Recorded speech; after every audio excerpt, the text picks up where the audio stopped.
Hello and welcome to another very exciting tutorial on how an airplane turns, as in turning to change direction, aka not going in a straight line.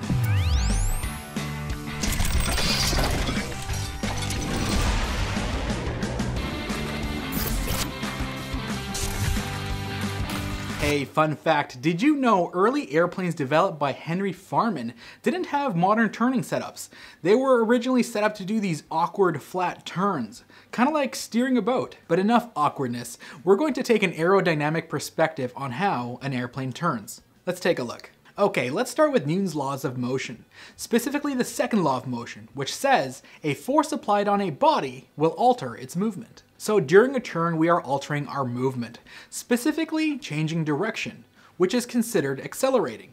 Even if our speed isn't changing, a direction change in itself is an acceleration. So based on Newton's second law of motion, we need a force.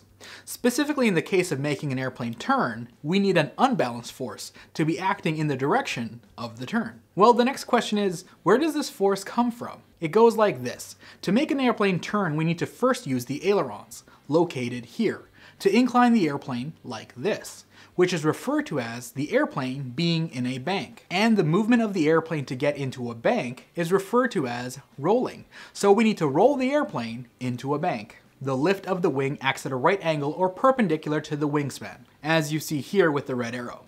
So when we are banked, we are inclining the lift to the side. So let's break the lift arrow into its parts. We have a vertical component of lift and a horizontal component. Now the vertical component of lift still supports the weight of the airplane, but the horizontal component provides us with an inward force that accelerates us into the turn. So that would give us an airplane doing a side shuffle. But that's not how an airplane turns. It turns like this. So there's more to it. The inward component of lift will change our direction of motion, but we also need to change the direction we are pointing to match our new direction of travel. So to do this, we need yaw and pitch. Yaw looks like this. It's movement left and right around the vertical axis. And pitch looks like this, which is movement up and down around the lateral axis. Let's piece yaw and pitch together by looking at two extreme examples. Let's start with a flat skidding turn. In a flat turn, the turn is all yaw. It starts like this. First, the rudder located here is used to induce a yaw in the desired direction, changing our orientation first. Then the air from ahead creates an inward force, changing our motion inward, creating a new relative airflow here. Thus a slip angle between the new relative airflow and the airplane. The new relative airflow causes a side load on the fin of the airplane, and the airplane yaws into the turn, creating a turn. However, this type of turn is not very efficient. Now consider the other extreme. Rather than a flat turn with zero bank, imagine what happens when we bank 90 degrees. Which of course isn't the most realistic thing in the world, but stay with me. In this 90-degree bank scenario, any change in direction is purely pitch. The elevator, which is here, induces the pitching, which accelerates us into the turn, changing our direction of flight. So basically we're pitching into the turn. Okay, let's tone it down by averaging the last two extreme examples and consider a turn with medium bank.